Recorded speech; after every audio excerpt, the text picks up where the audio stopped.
Okay, so we're back.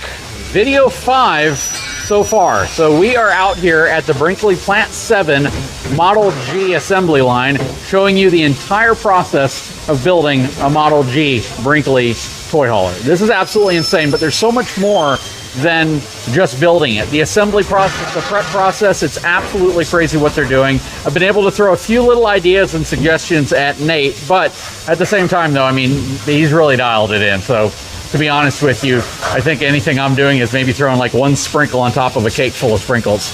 That said, we're gonna continue this video with video number 5.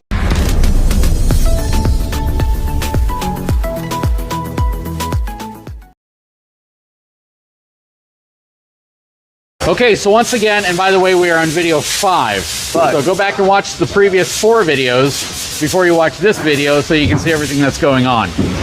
All right, so Nate, once again, co-founder, Brinkley, president.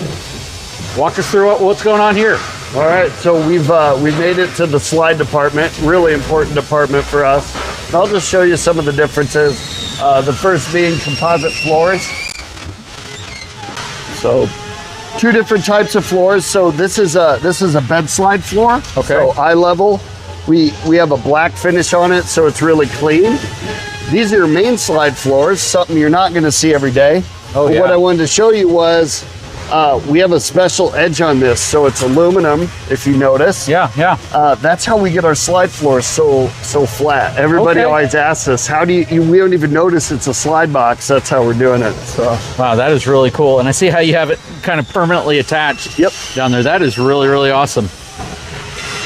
And then if you want to see what it kind of looks like in practice.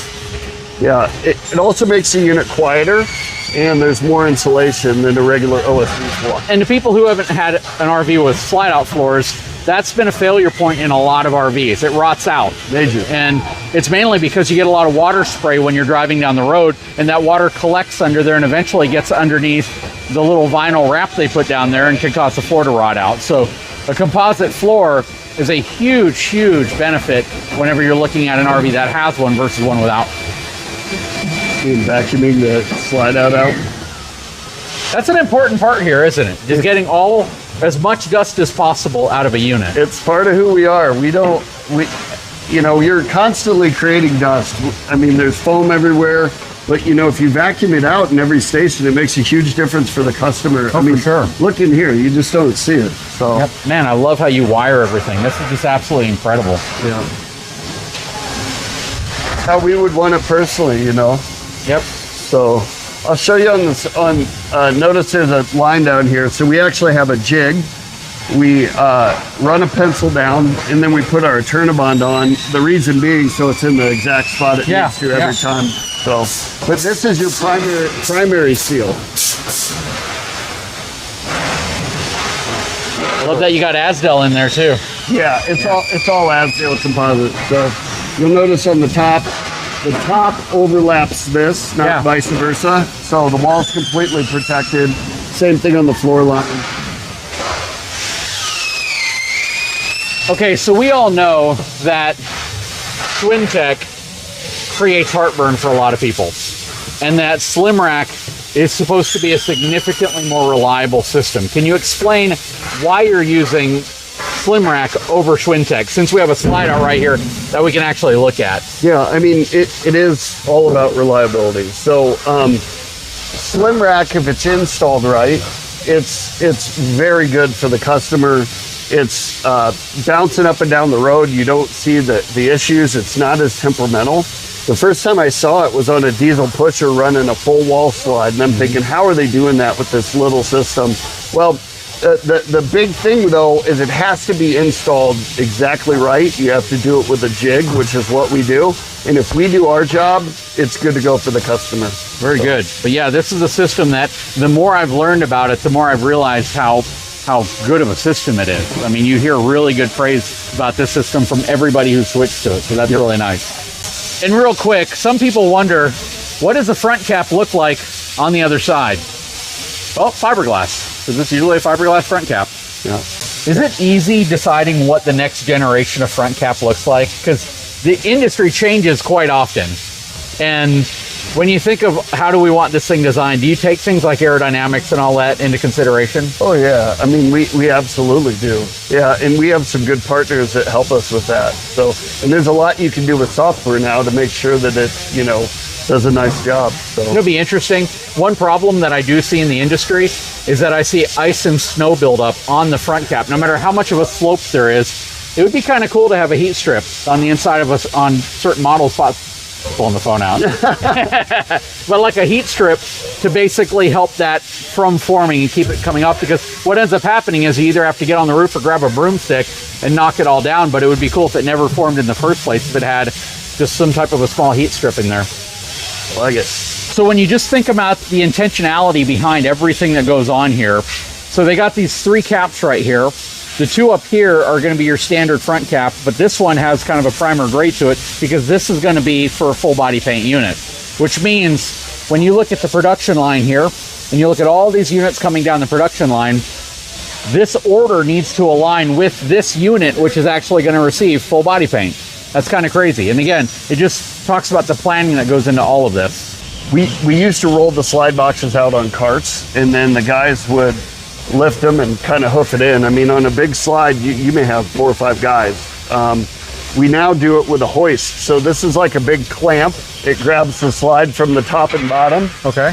And with one guy running the remote and a guy on each side guiding it, we just set the whole box in perfectly. Oh, that is really cool. Yeah.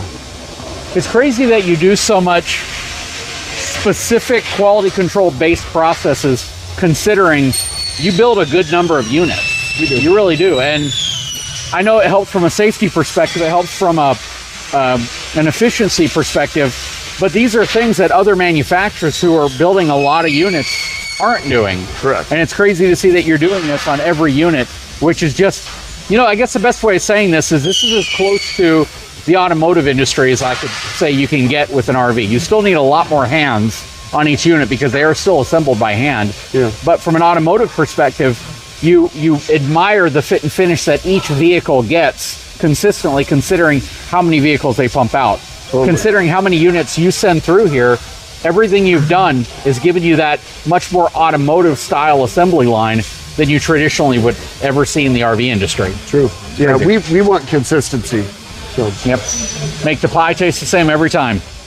Okay, so Nate wanted to show me something going on here at the bottom of the slide out, and at first it wasn't obvious to me, but now it's a little bit more obvious. Go ahead and point out what you wanted to say. Yeah, so a problem the industry's been fighting for years is these plastic slide skis will get brittle and break. So we finally figured out, with the change of a new interior pan that's more durable, we've taken these to aluminum. So now it's not going to be an issue for customers years from now. They typically get brittle like year 3, you know? Yeah. So out of warranty, annoying. No, that is awesome. Okay, look right above where your fender is. On this side. This side. Notice the structure? I do. I'm gonna push on it. You see it? Oh, wow, yeah, that's awesome. So they reinforced this whole area down here. Traditionally, this whole structure right here is super, what's the word I want to use? Sketchy. It just bends in and out and it flops a lot, but they've braced and reinforced the back side of this one structure. Again, these are areas that if you didn't do that, most people would probably never know, but you're doing it intentionally. That's pretty awesome, man. And this is the heart of the music. Oh yeah. And you got your water filtration, you have your hose reel. You know, the Model I that you sent me, the hose reel, I never really understood how you did that until I slid that back and actually saw that it's absolutely modular. You can remove the thing if you need to, and you can bypass it completely if you don't even want to use it. It's kind of an optional thing. Right. But that was really cool to see how you integrated that in. Simple. Yep. Look how clean this is, though. I mean, this is absolutely incredible. And we're just going to a random unit. This is not, you know, some special unit they pulled offline. And there are sometimes weird things that go on. Like, I have no idea why they're removing the graphics off of this unit. But they probably saw something, and they're going to fix it before it makes it down the line any further. So, check out the finished Victron up front, just how clean it is. Golly, this is absolutely amazing. And it's all running right now. This is the type of work that a lot of people pay to have customly done aftermarket, and they still don't get it to look like that. Yeah. That's incredible. That's how we like everything. Okay, so we pulled open the bottom section here where you can see the Rich Solar 200 amp hour 12 volt battery. You see all your breakers up here and your hydraulic system right here.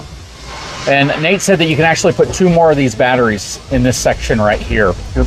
The question I asked is, if you wanted to do that, how difficult would it be to do that, to actually add 2 more batteries? Is the wire gauge sufficient for that? Do you need to add any extra equipment, or can you literally just kind of plug and play, run in parallel with 2 additional batteries? Yeah, you can. No problem at all. Oh, that is awesome. So you've prepped essentially this for someone to add additional batteries without needing to, you know, hire an electrician to have to run thicker gauge or have to get behind your Victron panel to run more. You're literally just adding parallel more power to the system. It's set up to expand. So, oh, that's great. And you flicked that just now. Yeah, it's metal. We can, GM redid their exhaust and it's shooting back, and we had people melting them, so we took it to aluminum. Oh, that's cool. Yeah. So we have 3 body guys, and they start right after cap set, but pretty much all we do is buff the caps, clean them up, make sure everything is looking good. And then at the end of the line, we actually use a product called Altamar, which is, it fills in all the porous holes on the cap, so bugs just slide right off. Oh, wow. Debris doesn't get on it, so. Kind of like a ceramic coating in a way? Exactly. Yep. Hey, Ben. Hey, how are you? So we do a lot of testing. You'll notice there's a lot of water on the floor here. So in plumbing, we actually fill the tanks. They come all the way up line, so a couple days. And then we dump the tanks up here. So in addition to pressure testing the plumbing, we actually physically water test, because after a couple days with water sitting in it, yeah, you'll know any leaks. We'll know when it leaks. Yeah. So you can see Ben's kind of cleaning up the floor here. So then we'll pressure test it just like everybody else does. If you notice up top, there's exhaust hose. Yeah. So back in floors, we'll actually run the generator off of gasoline. Up here, we'll run them off of LP, and that's what that is. So they'll just put that right over the gen exhaust. So that is really cool. So we're very fortunate in Northern Indiana to have really great Amish culture, and a lot of our wood products, especially, we get locally. So everything from dovetail drawer boxes to hardwood products like this to cabinet doors. If you notice, our cabinet doors have an A finish on the back, not just the front. You're not seeing seams. And what we do is we rotate all of our inventory. So we pull from this side, we load from that side, so all the die lots match up. So if there's ever any variation, we actually have electronic color eyes that they check all the orders to make sure everything is within spec. So, but this is what I like to see, where you're not seeing the joints. Yeah. You're not seeing the edges. Looks like it was whittled out of a solid piece of wood. Yeah. So it's all about. This is another good example. So this flip down knife storage, but look at the finish. I mean, look at that. That's absolutely crazy. Because look, if you look at the side again, you see no seams right here, but look, it's 2 pieces of wood connected together. That's incredible. Yeah. So that's what you want. We have a lot of competitors going to these now. But Anthony, him and his sons run this shop, and it's a little barn, maybe 15 minutes from here, and they build them by hand. Oh, so, wow. Yeah. Again, one of our best suppliers. We never have shortages. We don't have issues. They just do good work. So I love seeing dovetail joinery. It's just like so much. It makes you smile when you see dovetails. I know, and to have a bottom that isn't wiggly and doesn't push down, and I mean, this is residential grade. Yes. Actually beyond a lot of residential grade. This is my my wife's latest innovation. So she wanted a drawer close to the oven that she could put cooking utensils that had these removable. So thank you, Jenny. There you go. We can never underestimate our wife's feedback. She has great ideas. I know, my wife does I just too. need to listen. That's my same problem. Okay, so Nate, we've pretty much made it to the end of the line now, and we're looking at some painted units. So I saw this booth over here, and I asked, do you guys paint them here? And he goes, no, we just finish them here. So do you want to talk a little bit about your paint process, what makes it different, and specifically what you like so much about it? Yeah, so we call it a premium exterior package because it's more than just paint. We actually upgrade the glass to a thicker fiberglass. It's about 30% thicker. It's a table glass made here locally called Talon. Okay, very familiar with it. In combination with the way that we're doing the paint with the full cut and buff and triple clear, it just gives you a really good finish. And the way that you know if a paint job is good is if you feel the lines. Yep. And you can hardly feel anything at all. Oh yeah, barely. So, it just feels like you don't feel the crease, you don't feel the transition, you just feel that there's a little bit more paint there. Yeah. No, that is a beautiful, beautiful finish. And I love the fact that you guys started offering this, because initially the question was, is the graphics look so good as they were, Yep. were you gonna have a full body paint offering? And Well, you know, for customers that are gonna keep units for a long time, you know, when you see this thing in 10 years, it's gonna look brand new. Yep. And as long as you keep a good coat of wax on it, they really last. Yep. Full body paint is the premium offering. Oh man, they still smell fresh. Oh yeah. Yeah, you can smell the paint. This is beautiful. Yeah, so you can see the automotive logos on the front. Yep, I love how you raise your logos too. They look beautiful.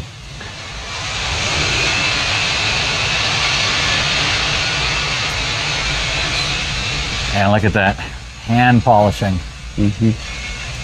All right, so before we wrap the video up, we wanted to come over here and Nate wanted to show me their PDI section. And this is essentially where all the RVs are gonna go to go through an extensive PDI process. So Nate, you wanted to talk about this. So go ahead and take a moment and kind of talk about what's going on back here. Oh yeah, so PDI is so critical to what we do. It's separated from production.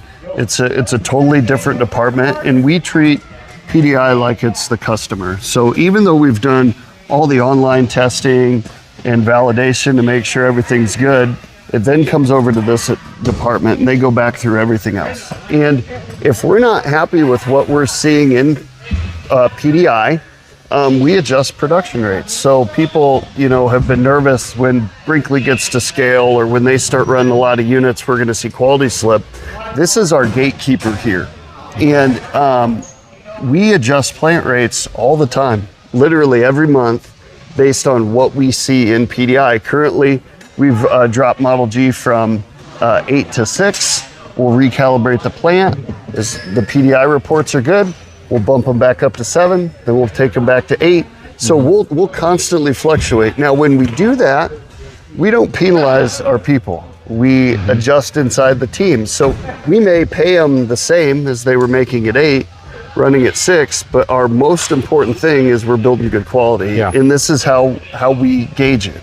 Yeah, it's like your firewall, right? Everything gets fed in here. Great, yes. And then you determine exactly what units leave and at what quantity, and then you adjust how much gets fed in to slow the process down to address anything that you think needs to be looked at closer before it makes it to PDI. 100%. Oh, that is awesome. And it's just a testimony to what you guys are doing that's different, because at every stage of the way, you're doing things different, even if it's just vacuuming the units out, getting as much dust and debris and sawdust out of a unit before it even gets here. Even if it's, you know, just doing your water testing at the early on stages to ensure that by the time it's made it to the end, you've had water sitting in the tanks, you've looked for leaks. Even if it's just prepping your PEX connections. It's absolutely amazing what you guys have been able to do out here at Brinkley, and to scale up the way you've been able to scale up and still have that same reputation for quality. Now, here's the question everyone's gonna ask. If somebody buys a Brinkley, is it always gonna be perfect? Or are they never gonna have a problem? None of them are. It's an RV. We haven't been able to figure that out yet. Yeah. Hey, human perfection is not a thing. All you can do is your very best to turn out the best possible product if it matters to you. And that's what I've seen here. It matters to Nate, it matters to his team, and quite frankly, as long as it keeps mattering, then they're going to keep evolving and turning out good quality products, better than most. That's probably the best way of putting it. Anyways, guys, I sure hope you've enjoyed the video. Nate, thank you so much for your time, brother. Yeah, it was really awesome coming out here, giving me a full access to your facility and being able to ask you anything or give you any feedback I had. I feel like I didn't give you as much feedback as I felt I could have. It's been great. But it's been awesome. Anyways, guys, again, please take a moment, subscribe to the channel, give me a thumbs up. We'll talk to you again very, very soon.